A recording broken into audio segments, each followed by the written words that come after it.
Y la pregunta que uno se hace es si hay horizonte para las pequeñas y medianas empresas, que ha sido siempre el caballito de batalla de los políticos, de la dirigencia política, de este gobierno, de los anteriores, para generar empleo, pero sin embargo son las más castigadas de todas. Está con nosotros Emilio Echegorri, como decía, presidente de CADIEC, la Cámara de la Industria Eléctrica de Córdoba. Con él vamos a hablar.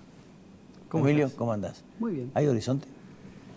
La verdad que partimos de dos situaciones. La primera situación es unas pymes que estaban en una economía con una tasa de un 35, un 40%, que la estaban parando, que muchos proyectos no se podían realizar, y un tipo de cambio atrasado que hacía que los pocos proyectos que se realizaban se hacían con productos que venían de afuera. Digo, porque no es que veníamos bien y de repente ahora con todo este escenario estamos mal, ¿no?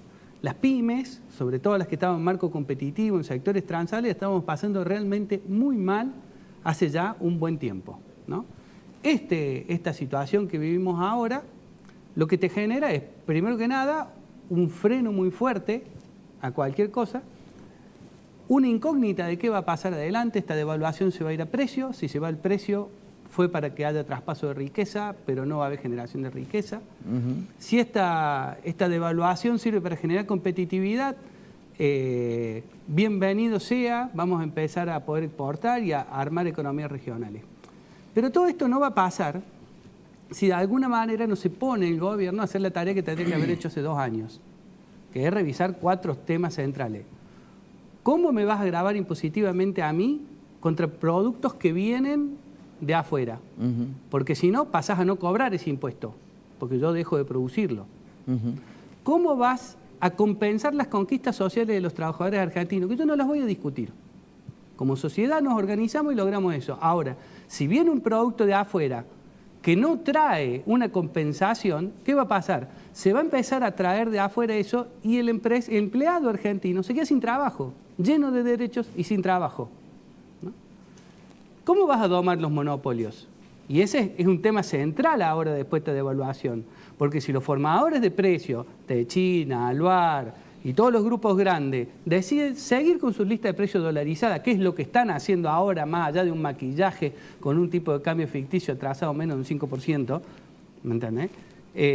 Esto no va a haber servido nada, porque los precios van a entrar en una carrera a igualarse. Entonces, vos tenés que empezar a regular los monopolios, porque los monopolios no resuelven solo, ¿no? Y no son buenos, no son buenos. Si hay monopolio, la concentración es muy fuerte. O lo dividís o lo regulás. El tema hay que ver cómo se mueve el gobierno en este sentido, porque hace 2 años tenía un poder que le habían dado una elección recién ganada y ahora ya no lo tiene. Si vos no haces estos 3 pasos, el de achicar el Estado, que es el que pide todo el mundo, es absolutamente inviable. Porque cuando vos decidís achicar el Estado es porque estás tirando un montón de gente que hoy depende del Estado al sector privado. ¿A qué sector privado? Un sector privado raquítico, que no termina de reacomodarse de ser un país cerrado y un país totalmente abierto, por más que otra gente diga que sigue cerrado. Bueno, te recuerdo una cosa, que durante los últimos 4 años del kirchnerismo el empleo privado no generó un empleo, pero sí todo eso pasó al Estado. Pero por supuesto. Entonces, si nosotros creemos que ese sector privado hoy está en condiciones de asumir la carga del sector público que se va a achicar, lo mínimo que tendríamos que hacer es empezar a solucionar los 3 problemas que habíamos hablado.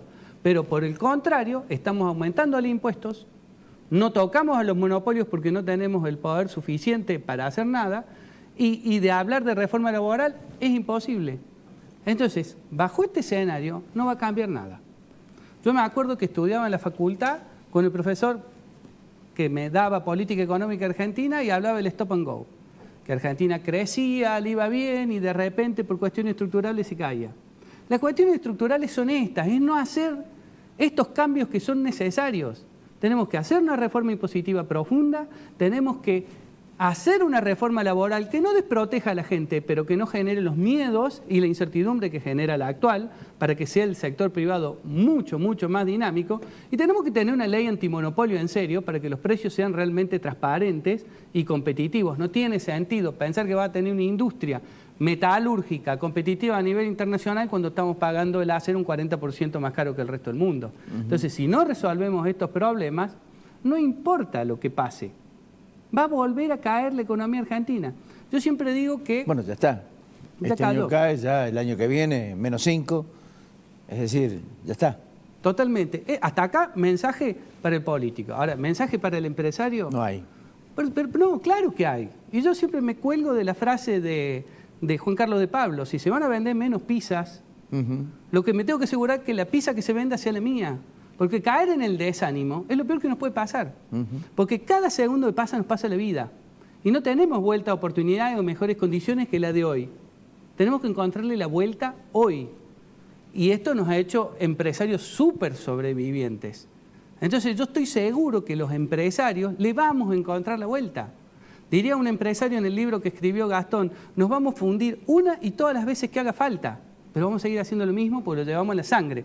Entonces, en encontrarle la vuelta, es donde yo le digo que entendamos que Argentina es la brava. Argentina es esas playas donde hay olas grandes. Y si yo quiero hacer la planchita, no voy a poder. Porque después viene otra ola. Después viene otra ola. Entonces, por más que yo crea que en un momento está quieto, es porque se está por venir una ola más grande. Entonces, eso tiene que quedarte grabado en la cabeza. Hasta que los otros señores no hagan los cambios estructurales que tienen que hacer, acá vas a estar en una situación de que mientras más calmo te parezca en un determinado momento el mar, más grande va a ser la ola que viene. Lo que pasa es que vos estás pidiendo cambios que implican de alguna manera un gran compromiso, no solamente político, sino social, de todo el arco de la República Argentina. Cuando hablo del arco de la República Argentina, hablo para hacer modificaciones para poder llegar a algún puerto, a algún buen destino de todos los gobernadores de la provincia. Yo comparto con eso. El tema es que hay que trabajar en generar esos liderazgos. Pero nadie quiere perder, nadie quiere resignar. Bueno, pero a ver, nosotros tenemos que exigir cada vez más cosas a nuestros dirigentes. No, pero les exigen a ustedes, a los empresarios, a la pequeña y mediana empresa. La dirigencia política no asume realmente que debe hacer su propio costo, debe reducir su propio costo. Ricardo, la gente tiene que empezar a no ser tonta. ¿En qué sentido te lo digo?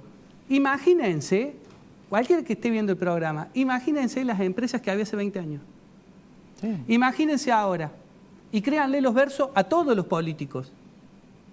O sea, tenemos que aprender a mirar como proceso histórico. Argentina realmente está cada vez peor.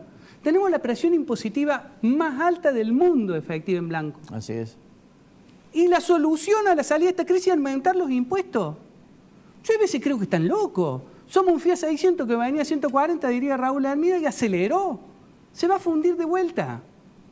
Cada vez va a haber menos empresas. Entonces, toda esta situación, mientras la pueden maquillar, todos la maquillan.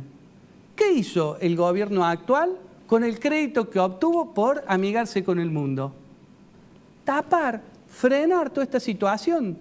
Pero ya lo vivimos 1000 veces los argentinos. Sí. Entonces, el consejo para cualquier empresario es: sabe qué es lo que va a pasar. No te creas los versos de ningún político.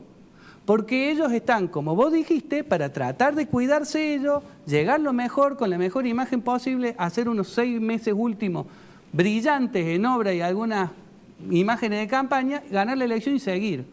Ahora, si nosotros queremos realmente cambios, tenemos que ser mucho más exigentes como sector empresario cuando vamos a distintas reuniones, cuando vamos a distintos lugares y empezar a decir las cosas que hay que decir. A mí me cuestionan mucho porque hablo de monopolios y cuestiono a los grandes grupos, entre ellos Techín. Pero me cuestionan muchísimo. La verdad que a mí no me importa. Porque yo en realidad compro chapa, pero aún, digamos, muy lejos de ellos. Pero en definitiva, si no hacemos esos cambios, no hay futuro promisorio para la industria. Vamos a ser sobrevivientes. Y si nos quedamos en el país, es porque amamos este país. Porque tenemos nuestras raíces, nuestra familia. Y eso hace que nos cueste mucho irnos a otro lado. Vamos a seguir trabajando acá.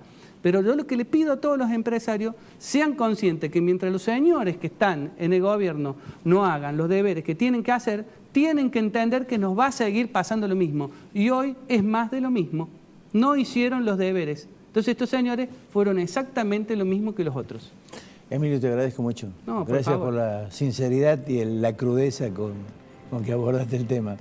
Pero creo que coincidimos mucho en todo eso. Creo que hay una falta, digamos, de inteligencia para abordar las cosas y de compromisos preelectorales que después se asumen cuando se gobiernan y no se pueden romper. Esos son los problemas que se deben resolver. Si un país que alguna vez piense en que realmente la producción, la pequeña y mediana empresa es el motor, pero que se convenza de que es el motor. Mira, yo te voy a decir una frase.